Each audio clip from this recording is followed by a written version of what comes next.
성경에 사사기라는 책이 있는데 그 사사기 마지막 장 마지막 절에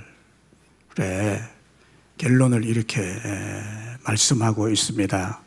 사사기에서 21장 25절에 보면 이런 말씀이 기록이 되어 있어요. 그때에 이스라엘 왕이 없으므로 사람이 각기 자기의 소견에 옳은 대로 행하였더라. 이 말씀이 하나님 말씀인데 이 말씀을 이해 못할 분은 없겠죠. 우리 다 같이 한번 같이 읽어봅시다. 봉독해 봅시다. 자, 마음을 모두어서 함께 한번 읽어봅니다. 시작.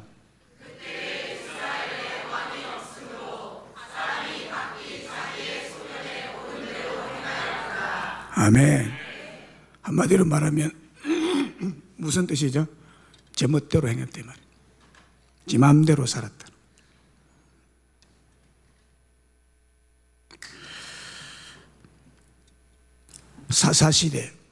사사시대라는 시대가 있었어요. 왕이 없었던 시대죠. 그래서 왕이 없었다는 것은 지도자가 없었다는 건데, 그래서 모든 백성이 자기 생각이 옳은 대로 행했던 시대라고 합니다. 특별히 우리 청소년들 보면요, 전부 지 생각 옳은 대로 고집을 피우고 막 그래요. 엉덩이 뿔난 소리 섞고. 이게 뭔가 빈 깡통이 돼서 그렇거든요. 뭔가 알면은 이래 안 할 건데, 뭐 모르니까 아는 것과 하나가 단 줄 알고 그렇게 고집을 피우고 자기 속에는 옳은 대로 행동하고 그러죠. 그러니까 사춘기가 생기고 그러거든요. 사사시대, 사춘기 시대 비슷합니다. 사사시대에 벌어지는 범죄의 근본적인 이유는 왕이신 하나님을 등진 거예요. 하나님을 믿지 않았다는 거예요. 하나님 불신했다는 거예요. 그리고 하나님의 말씀을 사모하거나 듣지 않고 자기 생각대로 자기 소견에 옳은 대로 자기 마음에 확신이 든다면 그대로 행했기 때문에 상상이조차 끔찍한 범죄가 많이 일어났습니다. 자기 개인이 보기에 합리적이고 논리적으로 옳다고 생각하는 것이 반드시 하나님 보시기에 말씀에 합당한 것은 아닙니다. 그런데 사사시대의 문제는 하나님의 뜻이나 말씀의 진리가 아니라 자기 뜻대로 자기 소견대로 행동하고 살아가고 있었다는 것입니다. 그러면서 스스로 지혜가 뛰어나다고 생각하고 옳고 의롭다는 것을 자기가 스스로 착각하고 살아간다는 거예요. 그것이 큰 문제죠. 그런데 성경의 정확한 진단은 오늘날도 정확히 그대로 일어나고 있다는 데 있습니다. 오늘날의 사람들을 보면 저는 꼭 사사시대의 사람들을 닮았다고 봅니다. 대통령이 있고 조직의 지도자가 있어도요, 사사시대 사람 같아요. 대부분 하나님의 뜻이나 하나님의 말씀을 순종하고 따르는 것이 아니라 자신의 소견, 자신의 사상, 자신의 생각이 옳은 대로, 좋은 대로, 편리한 대로 넓은 길로 살아가고 있습니다. 현대는 특별히 자기 소견에 대해 확신이나 고집이 보통 강한 시대가 아닙니다. 얼마나 자기 소견이 강한지요. 자기 생각을 꺾을 줄을 모릅니다. 잘못됐는데도 불구하고 그 생각을 고집하다가 사지로 가기도 합니다. 하나님의 말씀에도 이 점을 지적하고 있습니다. 로마 7장 22절로 24절의 말씀이 그거죠. 내 속으로는 하나님의 법을 즐거워하되 내 지체 속에서 한 다른 법이 내 마음의 법과 싸워서 내 지체 속에 있는 죄의 법으로 나를 사로잡는 것을 보는도다. 오호라 나는 공고한 사람이로다. 이 사망의 몸에서 누가 나를 건져내랴 탄식합니다. 마음속에 새겨진 하나님의 법이 있는 사람이에요. 사도 바울은. 사도 바울이 고백한 거죠. 이것이 모든 사람의 고백이고 갈등이기도 한 것입니다. 하나님의 말씀의 법인 이 하나님의 생명의 말씀이 마음에 새겨져 있는데 그것이 우리의 법으로서 작용하는 것입니다. 그런데 또 한편으로는 사망으로 이끄는 자기 지체 가운데 존재하는 다른 한 법이 또 있다고 말합니다. 곧 죄의 법인데요, 자기 개인의 소견을 포기하지 않으려고 싸우고 자기 소견이 하나님의 법의 말씀을 이기고 있다고 말합니다. 그래서 교회 다니고 예배 시간에 하나님의 말씀을 들어도 늘 하나님의 말씀의 법과 죄와 사망의 법인 자기 소견이 싸움으로 갈등하고 공고한 삶을 살아가고 있는 실정이라고 고백하는 것입니다. 그래서 오늘 본문에 이렇게 말씀하고 있죠. 너는 귀를 기울여 지혜 있는 자의 말씀을 들으며 내 지식에 마음을 둘지어다. 이것을 네 속에 보존하며 내 입술 위에 함께 있게 함이 아름다우니라. 내가 네게 여호와를 의뢰하게 하리 하여 이것을 오늘 특별히 네게 알게 하였노니 내가 모략과 지식의 아름다운 것을 너희를 위하여 기록하여 네가 진리의 확실한 말씀을 깨닫게 하며 또 너를 보내는 자에게 진리의 말씀으로 화답하게 하려 함이 아니냐. 죄와 사망의 법을 이기고 자기 소견을 이길 수 있는 하나님의 큰 은혜의 축복이 오늘 본문 속에 나타나 있습니다. 오늘 본문 속에 나타난 죄와 사망의 법을 이기고 자기 소견을 이길 수 있는 하나님의 큰 은혜와 축복은 무엇이라고 말합니까? 그것은요, 하나님께서 여러분들에게 지혜자를 보내주신 큰 은혜의 축복이라고 말씀하고 있습니다. 지혜자를 보내주셨다는 거예요. 하나님은 여러분들에게 지혜자를 보내주셔서 그를 통해서 진리의 말씀을 주셨다는 것입니다. 오늘 본문 17절에 보면 너는 귀를 기울여 지혜 있는 자의 말씀을 들으라 라고 했습니다. 올해 우리가요, 예배로 초대교회 운행을 회복하는 교회라는 큰 주제를 가지고 우리가 지금 신앙생활을 하고 있습니다. 그래서 예배에 대해서 7시간 동안 여러분들에게 말씀드렸습니다. 그 중에 개인 실천 강령 중에 첫 번째 하나님의 말씀을 듣자 해서 오늘 이 말씀을 전하는 것입니다. 말씀을 들으셔야 됩니다. 본문에 언급되어 있는 지혜 있는 자, 곧 지혜자가 누굴까요? 지혜자는 우리에게 믿음과 모략, 지혜와 지식의 진리를 알고 깨닫게 해주는 자이죠. 오늘날 하나님께서 보내주시고 파송하신 말씀의 대언자, 곧 목사를 뜻합니다. 왜 목사가 지혜자입니까? 하나님께서 지혜의 말씀인 하나님의 말씀을 목사에게 맡기셨기 때문에 지혜자라고 한 것입니다. 목사 개인이 뛰어나고 하나님처럼 지혜가 있어서가 아닙니다. 그게 아닙니다. 지혜가 뛰어난 자가 아닙니다. 저는 IQ가 별로 높지 않습니다. 지혜가 별로 없는 사람입니다. 그러나 하나님은 저를 지혜자고 말합니다. 왜냐하면 하나님의 지혜의 말씀을 저에게 맡기셨기 때문에 그 지혜의 말씀을 선포하는 자이기 때문에 지혜자라는 거예요. 하나님께서 여러분에게 지혜자인 목사를 보내시고 그를 통해서 지혜와 진리의 말씀인 하나님의 말씀을 은혜의 선물로 주셨다는 것입니다. 공짜로 얼마나 감사한 일입니까? 얼마나 감사한 일. 지혜자를 통해서 여러분에게 주시는 진리의 말씀인 하나님의 말씀은 영원히 불변, 영원히 무오한, 잘못이 없고 오류가 없는 영원히 생명의 말씀입니다. 하나님께서 지혜자를 통해서 우리에게 주시는 이 진리의 말씀은 아름다운 것이라고 오늘 본문에 표현하고 있습니다. 18절과 20절에 나오는 아름다움이란 단어는 히브리 원어로 나임이라는 단어입니다. 나임이라는 단어인데 이 뜻은 즐거운, 유쾌한이라는 의미로 사용되고 있습니다. 이 세상적인 번영이나 형통 또는 영적 기쁨과 행복을 주는 것을 나임이라는 히브리 원어 단어인데 이것을 우리 한글에서는 아름답다라고 표현하고 있습니다. 그래서 아름답다는 뜻은요, 세상적인 번영과 형통, 영적 기쁨과 행복, 이것이 어디에서 오느냐? 지혜자가 전해주는 말씀을 잘 들을 때 우리에게 주어진다라는 말씀이에요. 그래서 너는 귀를 기울여 잘 들으라라고 말합니다. 믿음은 들음에서 나죠.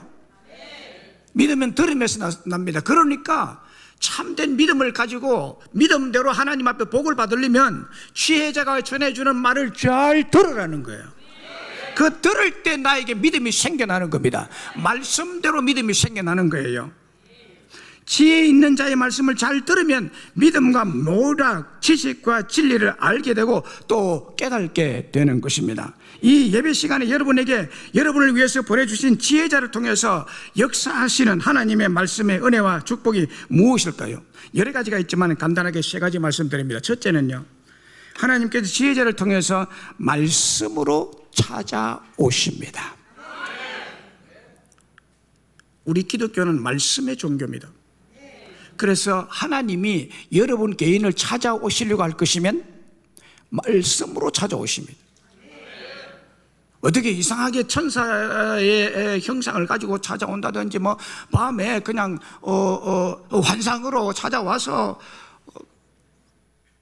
지난주에 말씀드린 대로 솔로몬에게 나타나가지고 뭔가 이렇게 직접 말씀하고, 오늘날은 그렇게 하시지 않습니다. 왜냐하면 계시의 말씀이 이미 성경으로 완성되어 있기 때문에 그렇습니다. 그래서 하나님이 우리에게 말씀하시려면 성경을 통해서 말씀하는 거예요. 여러분 앞에 세운 이 지혜자를 통해서 말씀하시는 거예요. 말씀을 통해서 찾아오십니다. 말씀을 통해. 하나님이 안 계신다, 하나님 보여다오, 어리석은 사람의 말입니다. 말씀으로 찾아오시는 분이세요. 왜냐? 모략과 지식, 여호와를 의뢰하는 믿음, 영원히 변하지 아니하는 진리의 확실한 말씀을 깨우치게 하기 위해서 그렇게 하신다는 거예요. 그래서 지혜자가 가진 말씀으로 여러분을 찾아오셔서 만나주신다는 뜻이 말씀이 오늘 본문의 말씀입니다. 오늘 특별히 네게 알게 하였고 너를 위하여 기록하여 너에게 지혜자를 보내주시다는 뜻입니다. 요한복음 1장 1절에 보면 태초에 말씀이 계시니라. 제일 처음에 in the beginning, 처음에, 태초에, 처음 시작 때에 뭐가 계셨다고요? 말씀이 계셨다. 이 말씀이 하나님과 함께 계셨으니 이 말씀은 곧 하나님이시니라. 그러니까 하나님이 오늘날 우리를 만나기 위해 찾아오시는 것이 어떤 행상으로 찾아오는 것이 아니라 이렇게 설교를 통해서 여러분들에게 말씀으로 찾아가시는 거예요. 말씀이 곧 하나님이시니까. 그리고 하나님 말씀이 어두움을 없애는 생명의 빛이라고 했습니다. 여러분 꼭 기억하세요. 하나님 말씀이시기 때문에 반드시 죄인인 우리를 만나실 때 말씀으로, 특별히 하나님께서 지명하여 세우신 하나님의 말씀을 가진 지혜자의 설교 말씀을 통해서 여러분 개개인을 방문하고 문을 두드리고 노크하고 찾아가서 만나시기를 원한다는 사실입니다. 이것은 현실입니다. 바로 예배 현장에 놀랍고도 위대한 영적 사건입니다. 세상 모든 사람들은 흑암의 권세에 눌려 있습니다. 그 심령이 캄캄합니다. 어두움이 갇혀 있는데 말씀이 이 어둠을 밝게 비추는 빛이 되시는 것입니다. 하나님은 지혜자를 통해서 어두움에 갇혀 있는 여러분 각자에게 특별히 예배 시간에 말씀으로 찾아오셔서 각 사람에게 생명의 빛을 심령 속에 비추어 주십니다. 이때 하나님 말씀을 잘 듣고 그 말씀을 믿고 마음속에 받아들이고 영접해 드리면 하나님의 자녀가 되는 권세를 주신다고 했습니다. 요한복음 1장 12절의 말씀이 그 말씀이죠. 영접하는 자 곧 그 이름을 믿는 자에게는 하나님의 자녀가 되는 권세를 주셨으니라고 했습니다. 지혜자를 통해서 곧 설교자를 통해서 선포되는 말씀을 믿음으로 받아들이세요. 믿음으로. 이걸 의심하거나 저 거짓말이야, 그냥 뭐 그런 거지, 이런 인간적인 생각으로 말씀 받으면 안 돼요. 믿음으로 말씀을 받아들이고, 그렇게 받아들이는 사람은 누구든지 권세 있는 하나님의 자녀가 된다는 것입니다. 그렇다면 빛이신 말씀을 듣지 않고 믿음으로 받아들이지 않는 사람은 누구든지 어둠에 그대로 갇혀 있는 마귀의 자녀라는 거예요. 말씀을 영접한 자가 하나님의 자녀라면 하나님의 자녀가 아닌 다른 사람이 있다는 건 마귀 자녀죠. 여러분, 어둠 속에 마귀의 조종을 받으며 무서운 죄악을 저지르며 멸망을 자초하며 살아가는 여러분 모두는 다 그랬거든요. 여러분들이 부인해도 소용이 없어요. 여러분 모두는 어두움 속에서 마귀의 조종을 받고 무서운 죄악을 저지르며 멸망을 자초하며 살아가는 자들이었는데, 하나님께서 여러분들을 너무너무 사랑하셔서 이 지혜자를 세우셔서 말씀으로 찾아오시고 만나주시고 하나님의 거룩한 자녀, 고귀한 자녀, 생명의 자녀, 천국의 자녀들이 되게 하신 줄로 믿습니다. 정말 놀라운 일이 아니에요. 네. 하나님은요, 여러분들을 위해서 저를 준비시키는데요, 얼마나 오랜 세월 동안 여러분들을 위해서 준비시키는지 아십니까? 하나님의 은혜예요. 공짜로 여러분들은 이 목사를 만나서 이 말씀을 듣는 거예요. 이 축복이 얼마나 큰지를 아시는 것이 진짜 신앙인이에요. 맥스 루케이도라는 목사는 이렇게 말했습니다. 이해할 수 없지만 하나님은 내가 필요하시다. 하나님이 여러분이 필요하시대요. 어떤 경우에도 나를 찾아오시고 나를 받아주신다. 그래서 하나님은 사랑의 하나님이라 그러셔요. 하나님은 사랑이십니다. 그러니까 하나님이 어떤 경우에도 내가 필요하시대. 그리고 나를 찾아주시고 나를 받아주시는 분이십니다. 우리가 생명의 말씀인 하나님의 말씀의 빛으로 하나님의 자녀가 되면 하나님은 그렇게 하시는 거예요. 하나님의 보물, 세상 무엇으로도 대신할 수 없는 존귀한 사람들이 바로 여러분들임을 믿으시기를 바랍니다. 맥스 루케이도는 누구에게나 절망의 끝자락에서 혼자라는 것을 말하면서 한 번쯤 세상에 혼자라고 느꼈던 여러분을 위한 하나님의 메시지가 있다고 말합니다. 나는 외롭다, 나는 혼자다라고 생각하는 사람을 위해서 하나님이 준비한 메시지가 있다고 맥스 루케이도가 말했다는 거예요. 그 말이 뭐냐? You are never alone. You are never alone. 너는 절대로 혼자가 아니야. 난 절대로 혼자가 아니야. 하나님은 하나님의 자녀들을 버리지도 떠나지도 않으시고 예배 때마다 지혜자를 통해서 반드시 찾아오시고 만나주시고 여러분들을 용납하시고 받아주시는 분이십니다. 두 번째는 지혜자를 통해서 어떤 경우에도 하나님은 담대한 힘을 주십니다. 지혜자를 통한 말씀을 통해서 담대한 힘을 주십니다. 오늘 본문을 보세요. 너는 귀를 기울여 지혜 있는 자의 말씀을 들으며 내 지식에 마음을 둘지어다. 이것은 네 속에 보존하며 내 입술 위에 함께 함이 아름다우니라. 여러분, 이 말씀이 특별히 지혜자를 통해서 영적인 힘과 믿음이 연약해진 자에게 하시는 말씀이에요. 믿음이 연약한 자에게 하시는 말씀.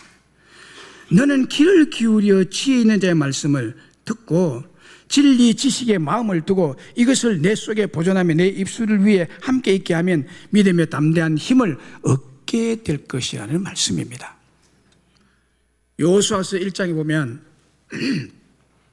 이스라엘의 위대한 지혜자였던 지도자 모세가 천국 가고 난 뒤에 모세를 대신해서 여호수아가 이스라엘의 60만 되는 약 120만이 되는 이 백성들을 이끌어갈 지도자가 되었을 때 여호수아는 많은 부담과 두려움과 약함에 떨고 있었습니다.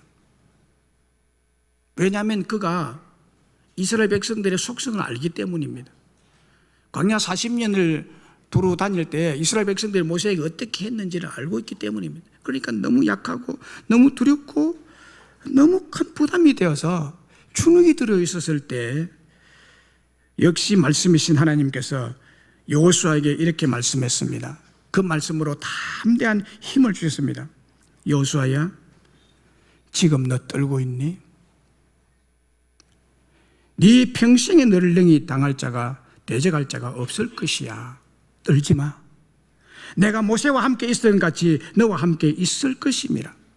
내가 너를 떠나지 아니하며 버리지 아니하려니 떨지 마라. 강하고 담대하라. 오직 강하고 극히 담대하여 나의 종 모세가 내게 명령한 그 율법을 다 지켜 행하고 우로나 좌우로나 치우치지 말라. 그리하면 네가 어디로 가든지 형통하리라. 이 율법책을 내 입에서 떠나지 말게 하며 주야로 그것을 묵상하여 그 안에 기록된 대로 다 지켜 행하라. 그리하면 네 길이 평탄하게 될 것이며 네가 형통하리라. 여호수아는요, 이 말씀을 아주 귀담아 들었어요. 그 말씀을 듣고 여호수아가 큰 힘이 생겨났고 담대하게 일어나서 요단강을 건너고 초롱성 여리고성을 점령하고 가나안 복지를 점령하게 되었던 것입니다. 하나님 말씀이 연약해지고 두려워 떨고 있는 어두운 심령을 강하게 하고 담대하게 하는 능력이요 힘이요 권능인 줄로 믿습니다. 오늘날 어떤 사람은 왜 믿음이 생겨나지 않습니까? 왜 같은 자리에서 말씀을 들었는데 어떤 사람 믿음이 큰 믿음의 역사를 하고 그렇게 살아가는데 왜 어떤 사람 믿음이 생겨나지 않아요? 왜 어두움에 갇혀서 큰 시험 가운데 죽어가고 있습니까? 그 이유는 하나님께서 그분의 권능으로 세우신 말씀의 대언자인 지혜자의 설교를 인간적인 생각과 사상으로 무시하고 멸시하고 업신여기기 때문입니다. 오늘 하나님께서 우리에게 오시는 계시적인 특별한 방법은 설교자인 지혜자를 세우셔서 여러분들에게 말씀으로 다가가시는 것입니다. 그러므로 이 선포되는 말씀을 하나님의 말씀으로 믿고 받아들이고 마음속에 두면 담대한 인생을 살 수 있을 것이고 어떤 장애물도 뛰어넘는 힘으로 승리의 길을 가게 될 줄로 믿습니다. 그렇게 되어 있는 거예요. 세 번째는 지혜자가 가진 하나님의 말씀으로 여러분들을 축복하십니다. 오늘 보면 18절에 이것을 네 속에 보존하며 내 입술 위에 함께 있게 함이 아름다우니라 했습니다. 지혜자의 말씀에 귀를 기울이고 잘 들으면 그 삶이 아름답게 된다는 것입니다. 그 삶이 아름답게 된다. 여기 아름다우면 앞에서 설명드린 대로 이 세상적인 번영을 누리게 되고 형통한 삶이 이루어지게 되고 우리가 삶을 살아가는데 장애물이 없고 나를 반대하고 걸려 넘어지게 하는 사람이 없을 것이고 그리고 영적으로 기쁨과 행복의 축복을 받은 사람의 아름다운 삶이란 뜻이죠. 다시 말하면 하나님 말씀으로 우리를 축복하신다는 뜻입니다. 사도행전 3장에 보면은요, 초대교회에 일어난 기적과 표적에 대한 한 가지 증거를 기록하고 있습니다. 제9시 기도 시간에 베드로와 요한이 예루살렘 성전으로 올라가고 있었습니다. 기도하기 위해서 올라갔죠. 그런데 그 성전 문 앞에 미문 뷰티풀 게이트라는 이 이름을 가진 그 성전 아름다운 문 앞에 나면서부터 못 걷게 된 장애인이 앉아 있습니다. 이 사람을 사람들이 날마다 메고 옵니다. 아침 일찍이 메고 와서 성전에 들어가는 사람들에게 동전 돈 한 푼 구걸하기 위해서 거기에다가 앉혀둔 사람이었습니다. 장애인이죠. 못 걷는 사람입니다. 그 장애인이 베드로와 요한이 성전에 들어갈 함을 보고 한 푼 달라고 구걸했습니다. 그때 베드로와 요한이 그 장애인을 주목해서 하나님의 말씀을 선포합니다. 사도행전 3장 6절에 보면 이렇게 말하죠. 베드로가 이르되 은과 금은 내게 없거니와 내게 있는 것을 네게 주노니 나사렛 예수 그리스도의 이름으로, 나사렛 예수 그리스도의 이름으로 일어나 걸어라. 그 참 이상하죠. 나사렛 예수의 이름으로 일어나 걸어라. 간단한 말이고요. 별 의미 없는 말 같죠. 그런데 기적이 일어났다는 사실 아닙니까? 이 말씀에, 이 복음에, 예수 그리스도 이름의 능력에 기적이 일어났습니다. 어떤 기적이 일어났습니까? 이 소위 말하는 안전병의 장애인이 벌떡 일어나 버렸습니다. 벌떡 일어났습니다. 베드로가 그 사람의 오른손을 잡아 일으키니 발과 발목이 곧 힘을 얻고 뛰어서서 걸으며 그들과 함께 성전으로 들어가면서 걷기도 하고 뛰기도 하며 하나님을 찬송했습니다. 그러니까요, 거기에 모인, 성전에 모인 사람들이요, 엄청 놀랐습니다. 얼마나 놀란, 심히 놀라고 기이하게 여겼다고 말합니다. 세상에 이런 일이 어디 있느냐. 기적이죠. 무엇에 대한 기적입니까? 말씀의 능력에 대한 기적입니다. 지혜자가 선포하는 말씀의 능력입니다. 말씀을 가진 베드로와 요한 사도가 선포한 은과 금은 내게 없거니와 내게 있는 이것을 네게 주는 나사렛 예수의 이름으로 일어나 걸으라. 여러분, 예수님의 이름은요, 천지를 창조한 능력의 이름입니다. 예수의 이름으로 해가 만들어졌습니다. 예수의 이름으로 달이 만들어졌습니다. 예수의 이름으로 별이 만들어졌습니다. 예수의 이름으로 태양이 만들어졌습니다. 예수의 이름으로 산맥이 만들어졌습니다. 할렐루야. 그 이름의 능력이 임하면 남에서부터 걸어보지 못한 안전뱅이가 못 일어나겠어요? 일어날 줄 믿습니까? 이게 누구를 통해서요? 지혜자가 전한 말씀을 통했습니다. 말씀을 통해서.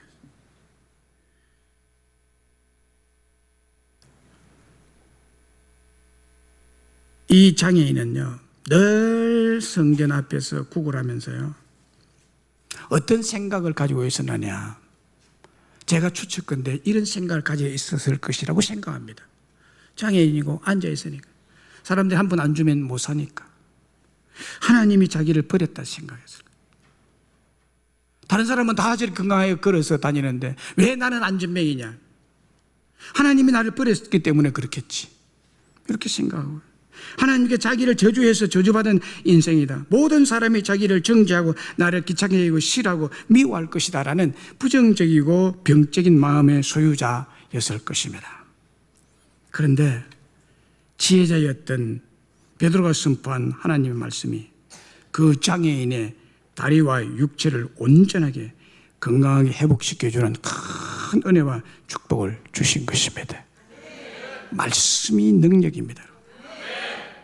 그 쓰지 못하는 발목, 이 펴지지 않는 구부러져 있는 장애인, 이게 근육이 그냥 그 즉석에서 다시 건강한 사람처럼 쭉쭉쭉쭉 뻗치고요, 신경줄이 쭉쭉 나고요, 뼈가 그 즉석에서 만들어지고 예수의 이름이 선포되는 그 순간에 뼈가 정상적으로 쫙 자라버리고요, 모든 관절이 제 기능을 발휘하고 신경줄이 제 기능을 발휘하고 뛰면서 걸으며 하나님을 찬송하고 그 발로 성전에 걸어 들어갔더라. 이게 말씀의 능력이에요. 지금 이 시간에 선포되는 이 말씀이 그 능력입니다. 이것을 여러분 믿으세요. 지혜자가 선포한 하나님의 말씀, 바로 축복의 말씀이고 기적의 말씀이고 살아있는 말씀이고 권능의 말씀으로 역사하는 그 말씀입니다. 지혜자를 통해 역사하신 하나님의 말씀의 은혜와 축복은 말씀으로 찾아오셔서 우리를 만나시고 약하고 두려워하는 자에게 담대함과 용기와 위로를 주고 번영과 형통 그리고 영적 기쁨과 행복의 축복을 주시고 영육 간의 강건함을 주시는 말씀입니다. 마태복음 4장 4절에 예수께서 대답하여 이르시되 기록되었으되 사람이 떡으로만 살 것이 아니요 하나님의 입으로 나오는 모든 말씀으로 살 것이니라. 하나님의 입으로 나오는 모든 말씀으로 살 것이니라. 지혜자의 입으로 나오는 모든 하나님의 말씀으로 살 것이니라. 할렐루야. 말씀이 양식이죠. 양식, 음식이니까 먹어야 되는 거예요. 지식으로 알기만 하면 안 됩니다. 말씀을 먹는다는 것은 음식을 먹듯이 말씀을 읽고 듣고 암송하고 묵상하고 삶으로 살아내는 것을 의미합니다. 그럴 때 말씀의 능력이 우리의 삶을 아름답게 행복하게 형통하게 만들어 주실 줄로 믿습니다. 시편 119편 105절에 주의 말씀은 내 발의 등이요 내 길의 빛이니이다 라고 했습니다. 하나님 말씀이요 우리의 발의 등이 되고 우리의 길의 빛이 된다 합니다. 여러분 캄캄한 밤에 자전거를 타고 갈 때 앞에 자전거 헤드라이트가 비치면요 쫙 잘 가죠. 근데 만약에 없다고 생각해 보세요. 못 갑니다. 자동차 마찬가지예요. 캄캄한 밤에 자동차 헤드라이트가 쫙 비치면요 얼마나 잘 갈 수 있습니까? 하나님의 말씀이 우리 인생의 발이등이 되고 길의 빛이 된다고 말씀합니다. 신명기 28장 1절로 6절에 보면요 네가 네 하나님 여호와의 말씀을 삼가 듣고 언제나 말씀을 들으라고 그래요. 말씀을 듣고 내가 오늘 내게 명령하는 그 모든 명령을 지켜 행하면 하나님께서 너를 세계 모든 민족 위에 뛰어나게 해주겠다. 하나님의 말씀을 청종하면 이 모든 복을 또 너에게 주겠다. 그래서 성읍에서도 복을 받고 들에서도 복을 받고 네 몸의 자녀와 네 토지와 소산과 네 짐승의 새끼와 소와 양의 새끼가 복을 받을 것이며 네 강줄의 떡반죽 그릇이 복을 받을 것이며 네가 들어와도 복을 받고 나가도 복을 받을 것이다. 할렐루야. 태권도 사범이 저 동남아시아에 선교로 가가지고요 하나님이 얼마나 축복하는지 그의 입에서 이렇게 말했습니다. 태권도 싸우면 앞을 차도 축복, 뒤로 차도 축복, 2단 옆차기 해도 축복, 이래도 축복, 저래도 축복, 뭐 차니까 돈이 나오더래. 여러분 하나님 말씀을 삼가 듣고 그대로 실천하면요 이 말씀이 능력이 되어서 여러분 우리에게 놀라운 복을 주시는 줄로 믿습니다. 미국 사람들의 농담에 거북이 교인이라는 말이 있습니다. 터틀 크리스천, 터틀 크리스천. 거북선을 터틀 보우트로 그러죠. 터틀 크리스천, 거북이 교인이라는 말이 있는데 새는 9일간 먹지 않아도 살 수 있답니다. 사람은 12일간, 개는 20일간. 그런데 거북이는 얼마 동안 안 먹어도 사느냐? 500일이랍니다. 거북이는 500일. 500일을 아무것도 먹지 않아도 거북이는 그대로 살아간대요. 그래서 참다운 양식인 하나님의 말씀 없이 사는 신자를 거북이 신자, 거북이 크리스찬이라고 부른다는 거예요. 이거는 그 사람이 참신하게 잘한다는 말이 아니라 비난과 비웃음의 농담입니다. 신앙생활 잘 못하는 사람, 교회 출석 잘하는 사람은 터틀 크리스찬이라고 그런다. 그래서 거북이 교인이 되지 말라는 경고성 농담이죠. 우리들은 여러분 매일 말씀을 붙들고 이 말씀을 들어야 믿음이 생기고 믿음의 능력을 발휘하며 살 수가 있고요. 진정으로 성공적인 인생을 보장받을 수가 있다는 것입니다. 윌리엄 맥도날드는 깨어짐이라는 책에서 이렇게 말했습니다. 깨어짐이라는 책에서 세상에서는 깨어진 것이 가치를 잃는다고 말합니다. 유리컵이든 접시든 깨어진 것은 버려집니다. 흠집이 나면 그것으로 끝입니다. 그러나 영적인 세계에서는 깨어짐은 귀한 것입니다. 영적 세계에서 깨어진 사람, 아픔, 고통, 실패, 문제, 부끄러운 것들, 죄책감, 상처, 엉어리 등등 오히려 그것은 하나님의 아름다우심과 능력을 드러내는 통로가 됩니다 라고 했습니다.